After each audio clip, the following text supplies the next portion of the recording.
আমার আজকের ক্লাস পঞ্চম সেমিস্টারের জেনারেল কোর্সের ছাত্রছাত্রীদের জন্য। পঞ্চম সেমিস্টারে জেনারেল কোর্সে তোমাদের পাঠ্য রয়েছে কবি নজরুল ইসলামের সঞ্চিতা কাব্যগ্রন্থের 6টি কবিতা। এর মধ্যে তোমাদের পাঠ্য একটি কবিতা হচ্ছে ফরিয়াদ। আজকে আমি ফরিয়াদ কবিতাটির আলোচনা করব তোমাদের ক্লাসে। আমি মূল আলোচনায় যাওয়ার আগে ফরিয়াদ কবিতা থেকে কি ধরনের কোশ্চেন তোমাদের ফাইনাল এক্সামে আসতে পারে সেটা নিয়ে আমি একটু আলোচনা করে নিচ্ছি। কবি কাজী নজরুল ইসলামের ফরিয়াদ কবিতার বিষয়বস্তু আলোচনা করে কবি ভগবানের কাছে কি ফরিয়াদ করেছেন তা বিচার করো বা আলোচনা করো বা কবিতাটি আলোচনা প্রসঙ্গে দেখাও। তাহলে এই ধরনের কোশ্চেন আসতে পারে। আর আমি এবার চলে যাচ্ছি মূল আলোচনার দিকে। কবি কাজী নজরুল ইসলাম সর্বহারা কাব্যগ্রন্থের অন্তর্ভুক্ত ফরিয়াদ কবিতায় ঈশ্বরের কাছে অভিযোগ করেছেন। ফরিয়াদ শব্দটির অর্থই হচ্ছে নালিশ বা অভিযোগ। এই কবিতায় কবি সমস্ত প্রকার সামাজিক অসাম্য ও অত্যাচারের জন্য ভগবানকে অজস্র প্রশ্নবাণে জর্জরিত করেছেন। আমরা যদি কবি কাজী নজরুল ইসলামের ফরিয়াদ কবিতাটি পাঠ করি তাহলে দেখব যে এই কবিতার প্রথমেই কবি বলেছেন, এই ধরণীর ধুলি মাখা তব অসহায় সন্তান, মাগে প্রতিকার উত্তর দাও আদি পিতা ভগবান। ভগবানের সৃষ্ট এই জগৎ কবিকে বিস্মিত করে, আবার এই পৃথিবীর বেদনা দুঃখ কবিকে জর্জরিত করে। জগৎ পিতার সৃষ্টির অনেক প্রশংসা করেও কবি ভগবানকে উদ্দেশ্য করে বলেন, তুমি তোমার সৃষ্টিকে গড়ো আর ভাঙ্গো। কবি বলছেন যে মানুষের যাতে কোনো কষ্ট না হয় এই পৃথিবীতে তুমি তার অনেক ব্যবস্থা রেখেছ। তোমার সৃষ্ট বাতাস এই পৃথিবীর দগ্ধ প্রাণীকে জোড়াতে সাহায্য করে। সূর্য, চন্দ্র, তারা, প্রভাত, সন্ধ্যা সমস্ত কিছু ভগবানের আদেশ মতো সঞ্চালিত হয়। এই ধরনীর ফুল, ফল, মাটি, জল সব কিছুই আদি পিতার সৃষ্টি। কিন্তু ভগবানেরই সৃষ্ট জীবের ভগবানেরই সৃষ্ট সকল কিছুতে সমান অধিকার নেই কেন, এটাই কবির প্রশ্ন। কবির মতে সাদা কালো সমস্ত কিছু তো ভগবানেরই সৃষ্টি, তবু আমাদের ভারতবর্ষের কালো মানুষের উপর শ্বেতাঙ্গরা রাজত্ব করে যাচ্ছে কেন? আমাদের ভুললে চলবে না যে কবি নজরুল ইসলাম যখন এই ফরিয়াদ কবিতাটি রচনা করেছেন তখনও আমাদের দেশে ইংরেজরা রাজত্ব করছে। কাজেই কবি খুব কাছ থেকে দেখেছেন যে কালো মানুষদের উপর শ্বেতাঙ্গদের অত্যাচার। তার জন্যই কবি ভগবানের কাছে প্রশ্ন রেখেছেন যে কালো মানুষের উপর শ্বেতাঙ্গরা রাজত্ব করছে কেন, তারা অত্যাচার করছে কেন? কেন ভগবানের সৃষ্ট মানুষের, সব মানুষকে ভগবান সৃষ্টি করেন, কাজে ভগবানের সৃষ্ট মানুষের সকল কিছুতে সমস্ত কিছুতে সমান অধিকার নেই কেন, এই প্রশ্নও কিন্তু কবি কাজী নজরুল ইসলাম তার ফরিয়াদ কবিতায় ভগবানের কাছে করেছেন। কাজী কবিকে আমরা দেখি, কবি সেটাও বলেছেন যে সাদা কালো ভগবানের সৃষ্টি, কিন্তু দেখা যাচ্ছে যে সাদা কালোর উপর অত্যাচার করছে। এবং কবি বলছেন এ তো ভগবানের বিধান কিংবা আদেশ নয়। তাই কবি বলছেন যে ভগবানের সৃষ্ট সাদা সন্তানরা আজ অন্যের উপর জুলুম করে তারা ভগবানকে অপমান করছে, জনসাধারণকে জোঁকের মতো শোষণ করছে এক শ্রেণীর মহাজন। আমরা জানি জোঁক মানুষের গায়ে বসলে পরে মানুষের গা থেকে রক্ত শোষণ করে নেয়। কবি কাজী নজরুল ইসলাম এই শ্বেতাঙ্গ মানুষকে বা অত্যাচারী মানুষকে বা মহাজন শ্রেণীর মানুষকে তিনি যোগের সঙ্গে তুলনা করেছেন। তিনি বলছেন যে সাধারণ মানুষকে এক শ্রেণীর মহাজন যোগের মতো শোষণ করছে, অর্থাৎ যোগ যেমন করে মানুষের গা থেকে রক্ত শোষণ করে নেয়, ঠিক তেমনি এক শ্রেণীর মহাজন যোগের মতো সাধারণ মানুষকে শোষণ করছে। তারাই আজ আমাদের সমাজের শক্তি। অথচ যারা চাষি, পরম মমতায় যারা জমিতে ফসল ফলায়, তারা জমিদার নয়। যারা চাষিদের শোষণ করে সেই বিত্তশালীরাই জমিদার হয়ে বসেছে। চাষির এখন নিজের জমিতে কোনো অধিকার নেই। বিত্তশালী জমিদাররাই হচ্ছেন এখন জমির মালিক।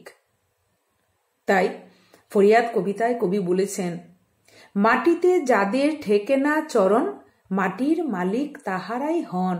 অর্থাৎ কি, চাষিরা সারাদিন সূর্যের আলোতে তারা বলা যেতে পারে যে মাথার ঘাম পায়ে ফেলে তারা ফসল উৎপন্ন করে, তারা হাল চাষ করে, জমিতে ফসল বনে, ফসল উৎপন্ন করে, ফসল কাটে।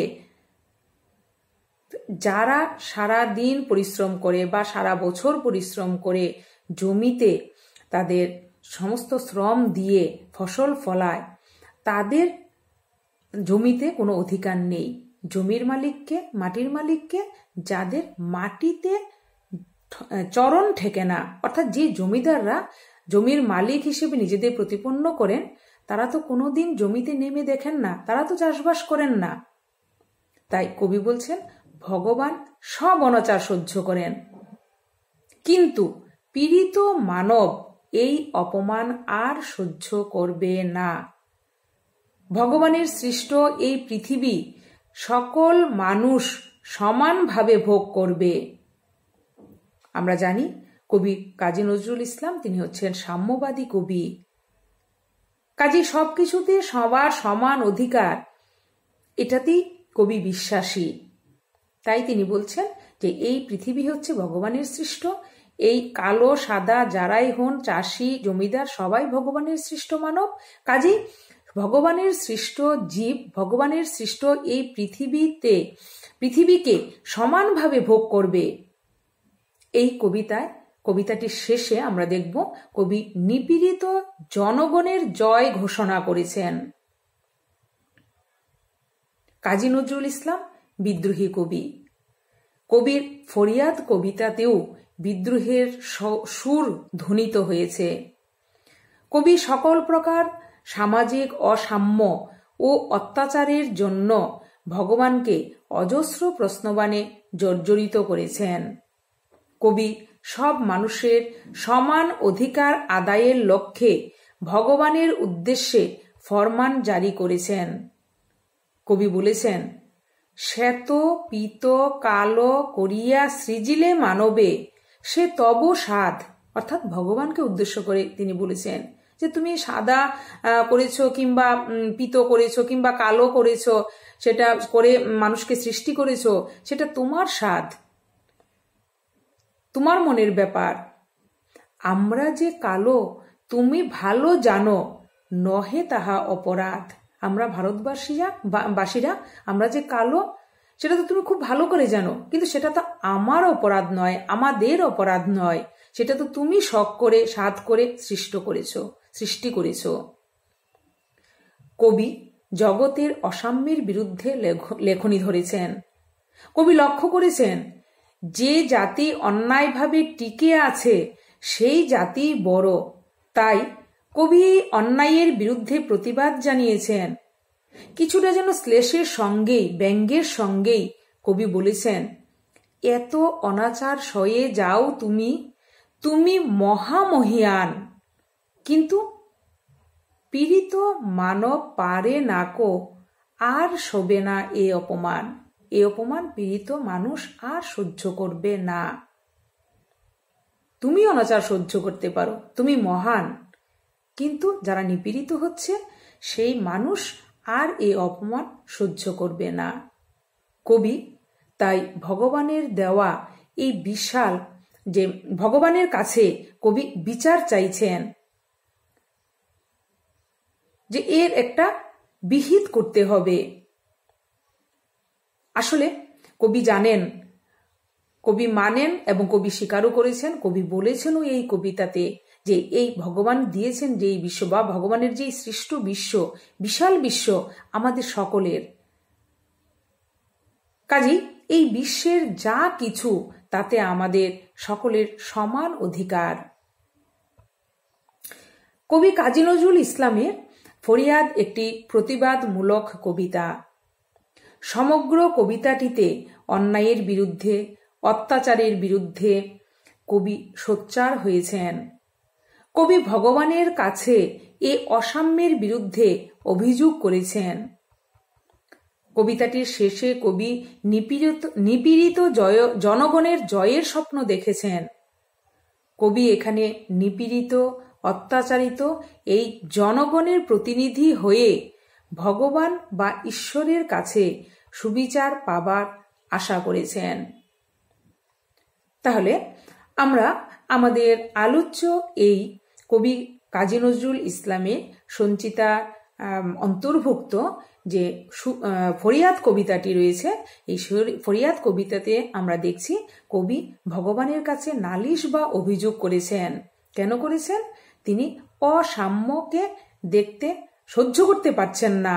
তিনি চোখের সামনে দেখতে পাচ্ছেন যে অসাম্য হচ্ছে, কালোর উপরে সাদা অত্যাচার করছে, মানুষ নিপীড়িত হচ্ছে, জমিদার মহাজনরা চাষিদের উপর অত্যাচার করছে।